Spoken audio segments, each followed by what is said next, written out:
29-year-old Michael Beck had been with the company for nearly 7 years.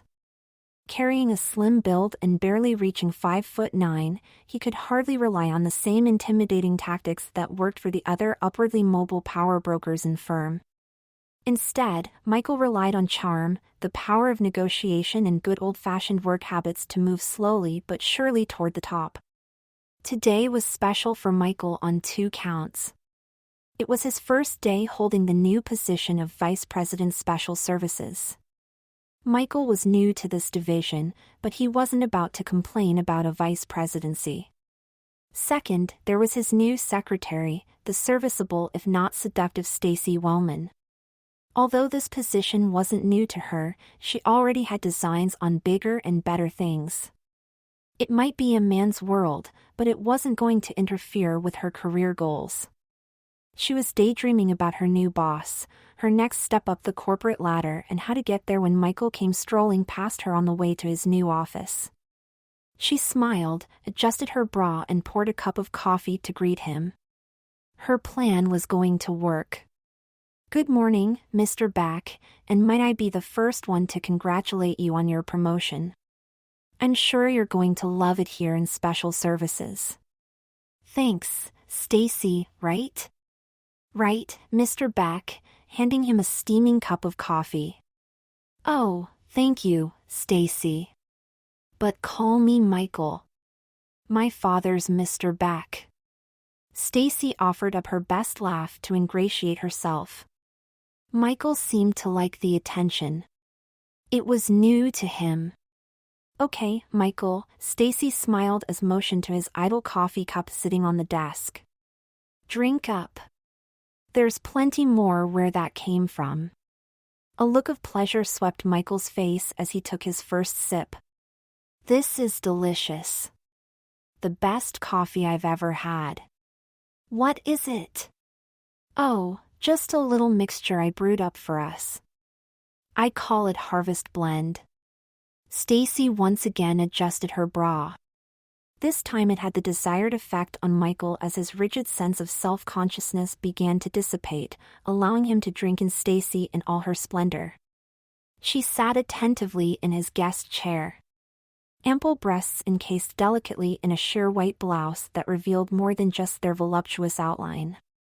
A short peach dance skirt that rode well up her lovely thighs, exposing legs the likes of which Michael could only dream of touching.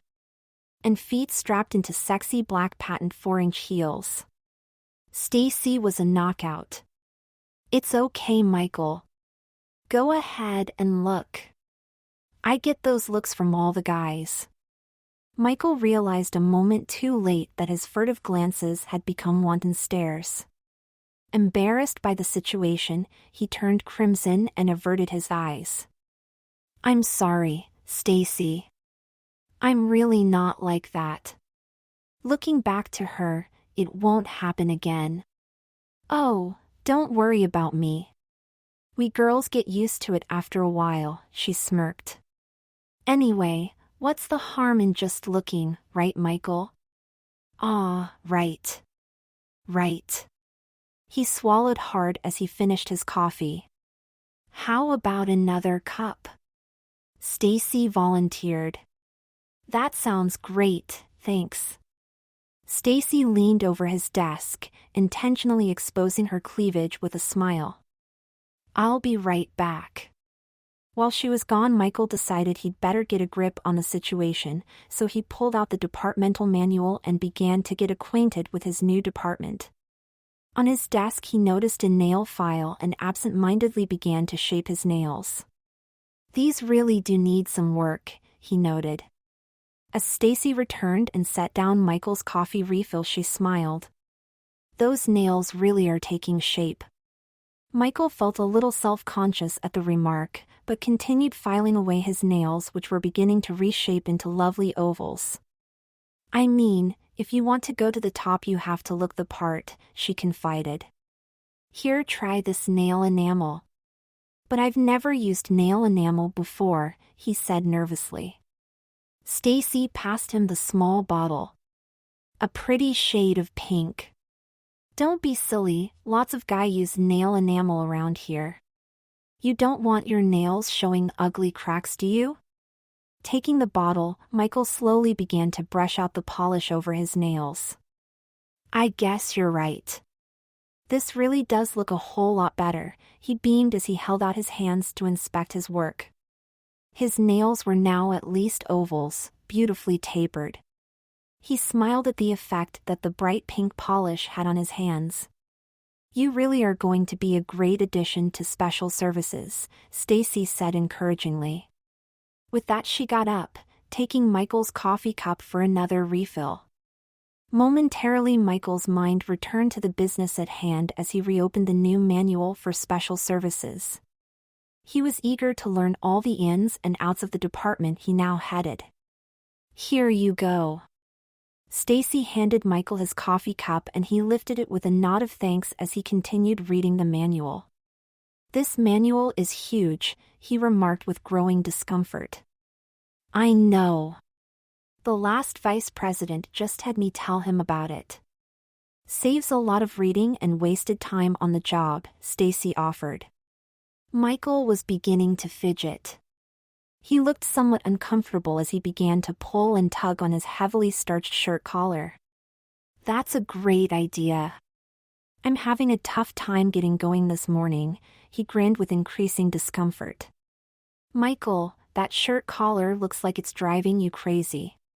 By now he had unbuttoned his suit coat and was rubbing and itching all over. I'm itching like mad, was Michael's only comment as he continued to search for relief. New shirts can do that. Probably just a little allergic reaction to the fabric. By now Michael was getting desperate for relief, itching his arms, chest and neck with growing frustration. I've got an idea. Let me get you one of the shirts from the executive locker. Our last VP left all kinds of things lying around. Besides, I think you're about the same size. In a few minutes Stacy returned with a shirt in one hand and a coffee refill in the other. Here you go, another cup of coffee to calm your nerves and one white shirt to stop all that itching. Thankfully Michael took the coffee and began drinking it. It tasted better than anything he'd ever had before. Then he looked across the desk at the shirt that Stacy had brought. He reached out to touch it. It felt so incredibly soft. So delicate and sheer. That's odd, he said, this shirt doesn't have a collar. Of course it doesn't, Michael. It wasn't meant to go with your jacket. It's kind of business casual. Michael's confused expression began to soften. I guess you're right. We're very casual here in special services. You'll see. Why don't you go get changed so you can stop all that itching and get down to business? Michael nodded, still a bit confused, and headed for the washroom to change. He returned with a very puzzled look on his face. Stacy, something's wrong with this. These sleeves are so poofy. And it buttons backwards. Michael stepped forward, trying to make sense out of things. Here, take a look at this fabric. It's so sheer it's almost see-through. Stroking the soft, silky fabric, Stacy moved to calm him. Don't be silly. You have a very good-looking upper body, why be so embarrassed to show it? And you don't seem to be itching, so the fabric must be the answer. I guess maybe you're right. Michael then took a seat behind his desk and attempted to reopen the Special Services Manual. It does feel pretty good. But do you really think it looks okay on me? Michael, relax. These shirts are definitely in style. You look absolutely lovely. Savoring the flavor of another sip of the divine coffee, Michael again returned to his content if not absent-minded stare. Thanks, Stacy, you're such a friend. Anytime, boss, she replied. So, can we get back to this manual? I can't seem to clear my head this morning, he chuckled. Stacy smiled greedily with satisfaction. Why yes, Michael, of course we can. But first I have to finish a conference report and get it down the hall. Noon deadline. That is, if you don't mind. Michael had wandered across the room to a mirror on the wall and was staring at his reflection, lost in thought. Getting up to leave, Stacy walked to Michael and rubbed his shoulders. The caress made him shudder. Why don't you just get used to your new office, Michael? I'll be back before lunch. Oh, and help yourself to some coffee. There's a fresh pot brewing. Thank you, Stacy. I could use a little refill. When Stacy returned, Michael was standing in front of the mirror, feverishly combing back his hair. I'm back, boss, and I see you're still getting comfortable in your new home away from home. She moved closer for inspection. Michael turned to her, showing a look close to panic. Something's wrong, Stacy. First my nails. Then all the itching, and now my hair. What about your hair, Michael? She gently reached to take the comb out of his hand and began to comb out his now much longer head of hair. I wish I had hair this beautiful, she reassured him as she continued to comb out his new mane of auburn waves which hung down to his shoulders. That's exactly what I mean, responded Michael in desperation. My hair's never been this long before. Why just this morning? Stacy quickly intervened. This morning you started the first day of a new and very important job. It's no wonder you're feeling the way you are. So much stress. Everything's new. She gently guided Michael to a nearby chair and seated him in front of the mirror, massaging away his insecurities with each brush stroke. You probably didn't even notice how long your hair's been getting. Trust me, Michael, everything is going to be fine. Stacy handed him his cup of coffee and he drank from it gratefully, watching Stacy brush out his beautifully thick and luxuriously long auburn curls. She finished with several long sweeps of hairspray. There now. Everything should stay in place. Kneeling down to eye level, Stacy comforted him. You're feeling better now, aren't you? Michael slowly glanced in the mirror and was shocked to see how feminine the new hairstyle made him look, softly framing his face. He barely noticed, but slowly his feelings were changing. Something about the new hairstyle, the new shirt, the new nail enamel, his new position. It all felt so right. No, it felt wonderful, he thought with guilt. Stacy saw the conflict in his eyes and quickly reacted, offering his coffee cup again. Why do you look so ashamed, Michael? Taking a long sip from his coffee cup, Michael looked up to Stacy with fear in his eyes. I just don't understand. Understand what, Michael? Stacy playfully rubbed his chin. Look at you. I can't remember a guy around here looking as good as you do today. Michael began to regain his composure. I do? He queried in apparent disbelief. Yes, Michael, you do. But I feel so strange. Like I said, first day on a new job will do that to you. They both laughed. I guess so. So how about lunch? Michael's look said it all. That sounds just like what the doctor ordered. Let's check out the cafeteria. They have a delicious chicken salad on Monday. Michael seemed to recall that he didn't particularly like salads, but today was different. Today, the sound of salad was appealing. I'd love that, he confided, and the two headed out the door. Inside the cafeteria, Michael stood patiently in line behind Stacy. When their turn came, a large cook with heavy arms and a thick chest greeted them jovially. Good afternoon, ladies. Michael's smile faded in an instant. Hi, Gus, responded Stacy. 2 chicken salads and 2 Diet Cokes to go. Comin' right up, girls, the cook smiled. Michael could only blush with embarrassment, cracking a half smile and moving quickly to the checkout. Getting off the crowded elevator and moving back to Michael's office, Stacy broke the silence. "Okay, Michael, what's the matter? Didn't you hear him?" "Hear who?" questioned Stacy.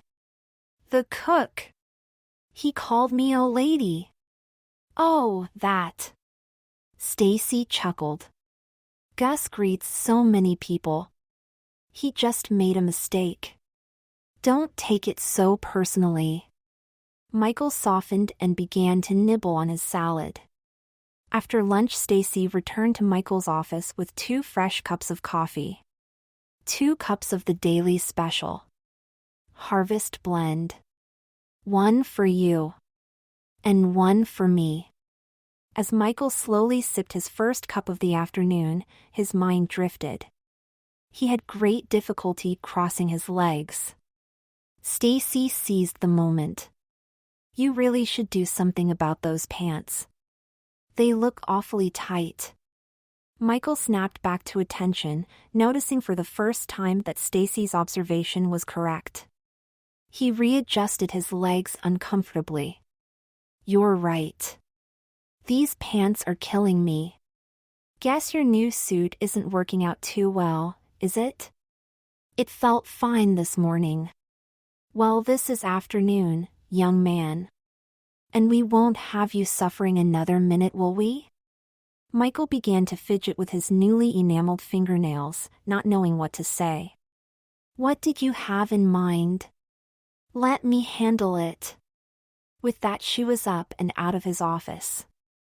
Stacy returned with a pair of pants and a very thin, black patent leather belt.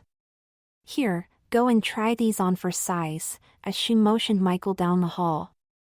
Michael slowly stepped back into his office as if he was an intruder. His new pants fit perfectly. The deep purple color contrasted superbly with his new, sheer white shirt. And the front pleats seemed much better equipped to handle his apparently wider hips. Stacy eyed him up with delight.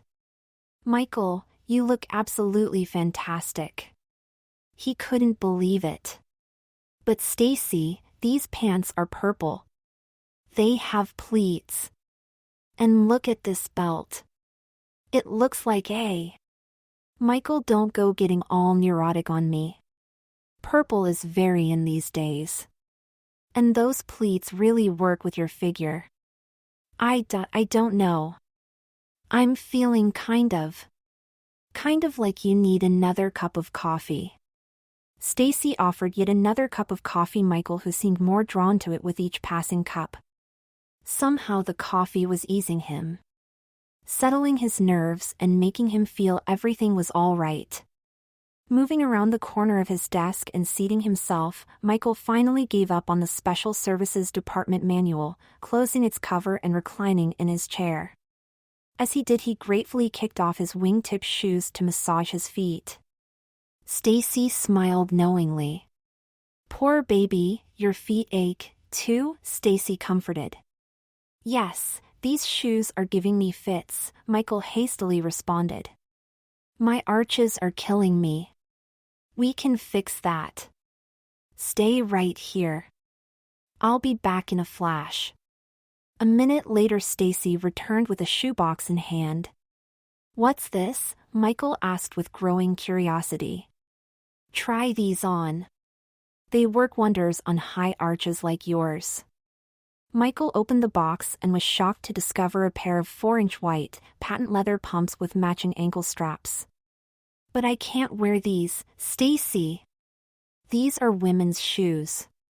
By now a feeling was brewing inside Michael that was getting harder to ignore.